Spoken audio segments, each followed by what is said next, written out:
Deuteronomy 13. If a prophet or a dreamer of dreams arises among you and gives you a sign or a wonder, and the sign or wonder that he tells you comes to pass, and if he says, "Let us go after other gods which you have not known, and let us serve them," you shall not listen to the words of that prophet or that dreamer of dreams, for the Lord your God is testing you to know whether you love the Lord your God with all your heart and with all your soul.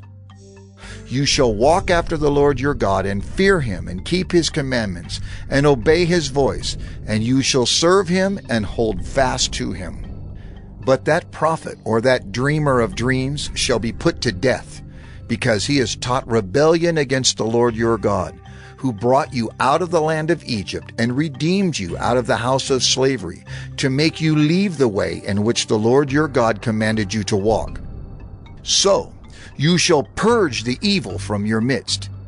If your brother, the son of your mother, or your son, or your daughter, or the wife you embrace, or your friend, who is as your own soul, entices you secretly, saying, "Let us go and serve other gods, which neither you nor your fathers have known, some of the gods of the peoples who are around you, whether near you or far off from you, from the one end of the earth to the other," you shall not yield to him or listen to him, nor shall your eye pity him, nor shall you spare him, nor shall you conceal him, but you shall kill him. Your hand shall be first against him to put him to death, and afterward the hand of all the people. You shall stone him to death with stones, because he sought to draw you away from the Lord your God, who brought you out of the land of Egypt, out of the house of slavery. And all Israel shall hear and fear and never again do any such wickedness as this among you.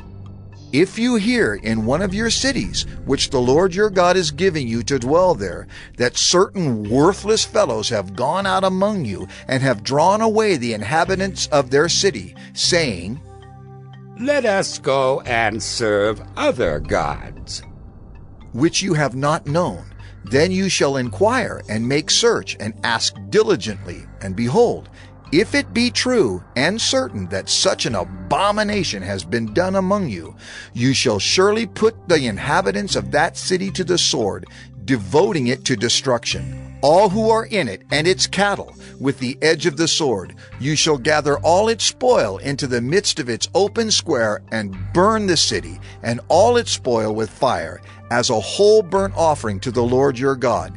It shall be a heap forever. It shall not be built again. None of the devoted things shall stick to your hand, that the Lord may turn from the fierceness of his anger, and show you mercy, and have compassion on you, and multiply you, as he swore to your fathers, if you obey the voice of the Lord your God, keeping all his commandments that I am commanding you today, and doing what is right in the sight of the Lord your God. Deuteronomy 14. You are the sons of the Lord your God. You shall not cut yourselves, or make any baldness on your foreheads for the dead.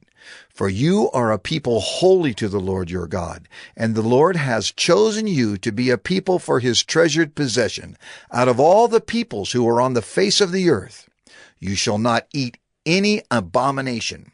These are the animals you may eat: the ox, the sheep, the goat, the deer, the gazelle, the roebuck, the wild goat, the ibex, the antelope, and the mountain sheep. Every animal that parts the hoof and has the hoof cloven in two and chews the cud among the animals, you may eat. Yet of those that chew the cud or have the hoof cloven, you shall not eat these: the camel, the hare, and the rock badger, because they chew the cud but do not part the hoof, are unclean for you. And the pig, because it parts the hoof but does not chew the cud, is unclean for you. Their flesh you shall not eat, and their carcasses you shall not touch. Of all that are in the waters you may eat these. Whatever has fins and scales you may eat, and whatever does not have fins and scales you shall not eat. It is unclean for you. You may eat all clean birds. But these are the ones that you shall not eat: the eagle, the bearded vulture, the black vulture, the kite, the falcon of any kind, every raven of any kind, the ostrich, the nighthawk, the seagull, the hawk of any kind, the little owl and the short-eared owl, the barn owl and the tawny owl, the carrion vulture and the cormorant, the stork, the heron of any kind, the hoopoe and the bat, and all winged insects are unclean for you. They shall not be eaten. All clean winged things you may eat. You shall not eat anything that has died naturally. You may give it to the sojourner who is within your towns, that he may eat it, or you may sell it to a foreigner, for you are a people holy to the Lord your God. You shall not boil a young goat in its mother's milk. You shall tithe all the yield of your seed that comes from the field year by year, and before the Lord your God in the place that he will choose to make his name dwell there, you shall eat the tithe of your grain, of your wine, and of your oil, and the firstborn of your herd and flock, that you may learn to fear the Lord your God always. And if the way is too long for you, so that you are not able to carry the tithe, when the Lord your God blesses you, because the place is too far from you, which the Lord your God chooses to set his name there, then you shall turn it into money, and bind up the money in your hand, and go to the place that the Lord your God chooses, and spend the money for whatever you desire, oxen or sheep or wine or strong drink, whatever your appetite craves. And you shall eat there before the Lord your God and rejoice, you and your household. And you shall not neglect the Levite who is within your towns, for he has no portion or inheritance with you. At the end of every 3 years, you shall bring out all the tithe of your produce in the same year, and lay it up within your towns. And the Levite, because he has no portion or inheritance with you, and the sojourner, the fatherless, and the widow who are within your towns, shall come and eat and be filled, that the Lord your God may bless you in all the work of your hands that you do.